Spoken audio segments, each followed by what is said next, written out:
Welcome to the InfoWars Nightly News. I'm your host, Melissa Melton. Bill Gates confronted about his eugenics agenda. Yesterday, I ventured out to the University of Texas campus with fellow reporter David Ortiz, and we decided to infiltrate a closed Bill Gates speech. It was a tightly controlled situation. It had been a waiting list for months. We found a way to get inside, and I decided to go ahead and ask him a question. This special report actually premiered today on the radio, but we're going to go ahead and play that for you now. And it's actually up also on YouTube. It's entitled, Bill Gates Confronted on His Eugenics Vaccine Program That Has Crippled Nearly 50,000 Indian Children. On a global basis, the landscape in the United States is the envy of other countries because it's able to try out things, innovative and diverse things, although with a very high failure rate, with enough of a success rate to really come up with big breakthroughs. I'm Melissa Melton reporting for the InfoWars Nightly News. Multiple overseas media outlets have reported on the fact that polio vaccines linked to the Bill and Melinda Gates Foundation and his Gavi Alliance have on record caused nearly 48,000 children in India to suffer neurological damage and become permanently paralyzed. Most recently, over 50 African children from Chad also began convulsing after receiving a Gates Foundation-funded meningitis vaccine that specifically targets African people. Those children, some as young as 7, have also subsequently become paralyzed. Yesterday, Bill Gates appeared at a highly controlled speaking engagement to address computer science majors at his new Bill and Melinda Gates Computer Science Complex building on the University of Texas campus. I was able to purchase a ticket from a student and attend the meeting. Though no cameras or recording equipment were allowed inside the meeting, fellow reporter David Ortiz was able to capture a live stream being fed to an adjacent room. When the floor got open for questions, I decided to ask Mr. Gates a real one. Melissa Melton with InfoWars. What do you say to critics who claim your global vaccination program is nothing more than a eugenics program? A huge... Eugenics. Over 48,000 children in India have been paralyzed due to polio vaccines linked to your foundation. No. I mean, nothing has saved more lives than vaccination. The key figure that we think about in terms of what we're prioritizing is the tragic death of young people. But if you go back to about the time I was born, more than 20 million kids under 5 were dying every year. Smallpox, measles, a variety of things. By 1990, even though the number of children in the world, because the population growth had gone up, that number had come down from over 20 million to about 12 million.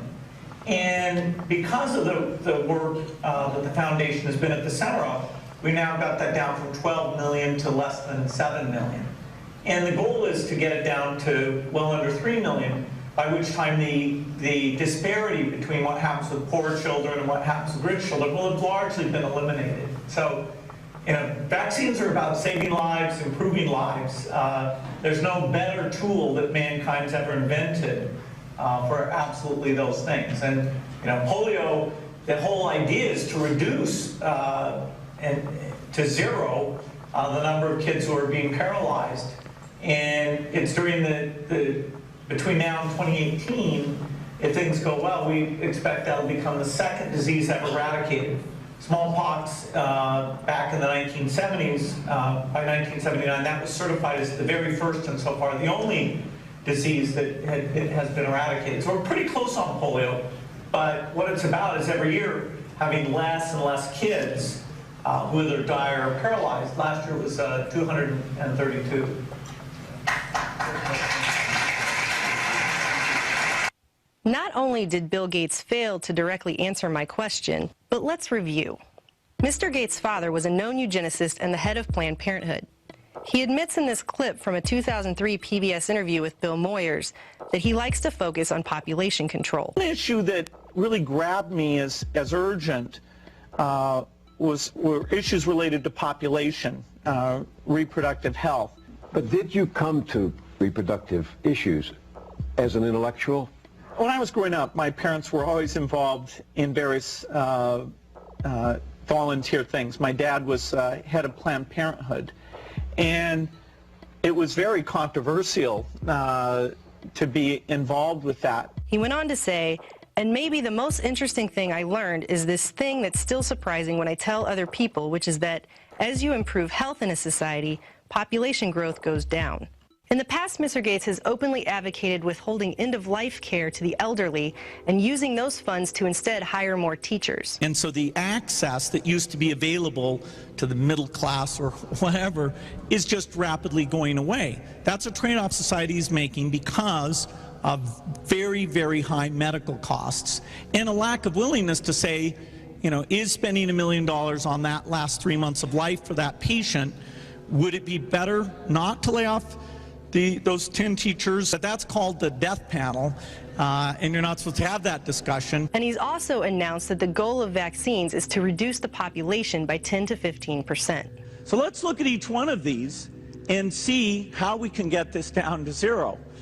Probably one of these numbers is going to have to get pretty near to zero. That's back from high school algebra, but let's take a look. First, we've got population. The world today has 6.8 billion people. That's headed up to about 9 billion. Now, if we do a really great job on new vaccines, health care, reproductive health services, we could lower that by perhaps 10 or 15%. So what does it matter if 48,000 children suffered permanent neurological damage and were paralyzed if it's in the name of philanthropy? But the problem is these vaccines have actually been shown to cause the very diseases they're supposed to prevent. Bill Gates is a billionaire technocrat obsessed with population control and the idea that vaccinating the world is doing, in his words, God's work. But who's God and at what cost? Trading lives for lives? What kind of world is that? When we devalue one human life, we devalue everyone's life. For InfoWars Nightly News, I'm Melissa Melton. Polio, the whole idea is to reduce to zero. Probably one of these numbers is going to have to get pretty near to zero. And as you can see, Bill Gates never actually answered my question. He never addressed the fact that nearly 48,000 children in India, and that's just in India, other countries have had this problem with other vaccines of his foundation, but he never answered my question as to why they're being paralyzed. And his quote actually said there at the beginning of my report, philanthropy in the U.S. has other countries beat because we're able to try out innovative things, although with a very high failure rate, with enough of a success rate to come up with some big breakthroughs. So again, very high failure rate, but enough of a success rate we can have some breakthroughs. He's trading lives for lives. And they're spending millions of dollars, hundreds of millions, into these vaccines that are paralyzing and killing children all over the developing world. And I think it's interesting, investigative journalist Christina England says, why have major organizations spent $571 million on a vaccination project when wells to provide access to clean drinking water, something that could really change these people's lives, affect them all in a very positive way, have been constructed for less than $3,000 by the International Committee of the Red Cross? So they could spend chump change and just change these people's lives with fresh, clean drinking water that would change their lives, but instead he's spending hundreds of millions of dollars in vaccinations that are killing him. It's something to think about. So we need to get this video out to everyone so you can see that he will not address the fact that his vaccine programs are killing people. And by the way, some people like to mention that the TED Talk he was talking about putting carbon emissions down. Yeah, this guy here. His speech is to say that the number needs to be zero is carbon emissions. I don't understand. Well, understand that we inhale oxygen and exhale carbon. Plants breathe carbon. If the plants die, we die. We're still dead. It's still population control. It doesn't matter which number gets to zero. We're going to die. That's what he meant, all right? Moving on.